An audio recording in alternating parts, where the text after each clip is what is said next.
Първата разходка за тази обувка ще бъде с вас и заедно ще чуете една история. Беше мъж с положение, както биха казали хората. Сериозен, постигнал мечтите си. Женен с 3 деца. Можем да прибавим и котето. Бизнесът му вървеше чудесно въпреки кризата. Отстрани погледнат, животът му приличаше на сладникав сериал, в който нищо не се случва, но всичко е красиво и подредено. Навлизаше в онази възраст, когато страхът, че края приближава, избива в странни постъпки. За разлика от много свои приятели, не потърси спасение във връзка с по-млада жена, не пиеше, нямаше страст към комара, не се бе подал на пороци. Но отлетя, буквално и преносно. Реши, че няма за кога да отлага и ще сбъдне мечтата си да лети. Записа се на курс, завърши го, купи си малък самолет и всяка свободна минута прекарваше във въздуха. Децата се радваха на промяната, защото усещаха колко добре му се отразява. Виждаха, че е станал по-спокоен и по-нормален. Понякога дори ходеха с него и се наслаждаваха на гледката от небето. Жена му не го разбра. Може би и не искаше. Летенето му я влудяваше. Ревнуваше го от въздуха и това се превърна в сериозен проблем. Тя не можеше да проумее как е възможно да превърти на тази възраст и да се промени. Погледнато отстрани, промяна нямаше. Той винаги е бил отдаден на някаква страст. В началото на програмирането, после на успеха на фирмата си. Сега беше дошъл редът на летенето. Не знаеше точно къде иска да отлети. Не бе сигурен, че иска да отлети. Искаше просто да лети и да се чувства свободен. Жена му не искаше да му даде тази свобода. Страхуваше се, че там горе не може да бъде с него и той се изплъзва. А истината е, че той я покани да сподели и тази негова страст, както я беше канил да споделя и предишните. Тя не искаше да чуе. Мразеше летенето, мразеше самолета му, лека по лека започна да мрази и него. Отношенията им се обтегнаха.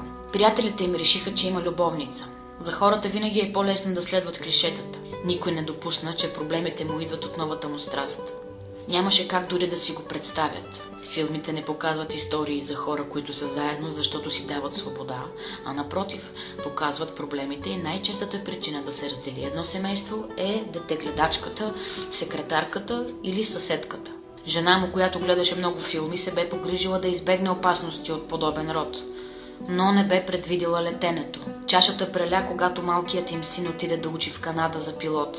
Тя обвиняваше съпруга си, че е повлиял на решението му. Обвиняваше го, че е изпратил детето и да учи специалност, заради която по-късно ще излага живота си на риск всеки ден. И може би подсъзнателно го обвиняваше, защото тя нямаше силата да последва собствената си страст. Тъжното беше, че никой не я е спирал. Тя просто се бе отказала дълбоко в себе си да търси мястото, на което би се чувствала добре. Сега децата им бяха отлетели по света, мъжът й летеше кротко над Софийското поле, а тя не знаеше какво да прави със себе си и с времето си.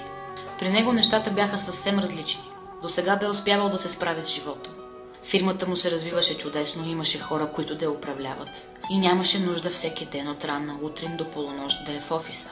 Напълно приемаше избора на всяко от децата си да следват собствения си път, пък било той и объркан от гледна точка на родителя. И имаше време да лети. Не се спря с кратките полети над София. Започна да планира едно дълго пътуване, съставено от кратки полети. Все пак имаше малък самолет, не джъмбоджет. Искаше да обиколи колкото се може повече места, да лети, да снима, да пише, да може после да разкаже какво се е случило и как изглежда светът погледнат отгоре. Когато сподели плана с жена си, нервите й не издържаха. Сякаш забравила целия им съвместен живот, тя отсече, че от този миг се чувства разведена, но за да не го спира, ще го изчака да се върне и тогава ще оформят документално решението. Не му стана приятно. Не очакваше такова развитие, а и не искаше да се развежда. Знаеше, че приятелите им ще обвинят него. Те и сега не вярваха, че лети, мислеха, че летенето е предлог да се вижда с друга жена. Не бе от хората, които се отмятат.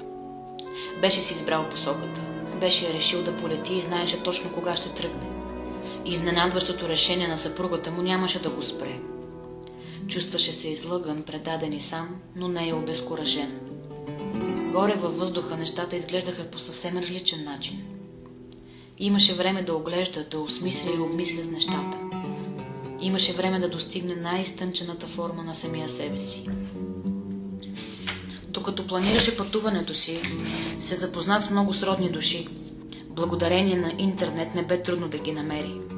Много от тях също решиха да се включат и да направят едно голямо летене на малки самолети в небето. Плановете придобиваха завършен вид и денят на излитането наближаваше.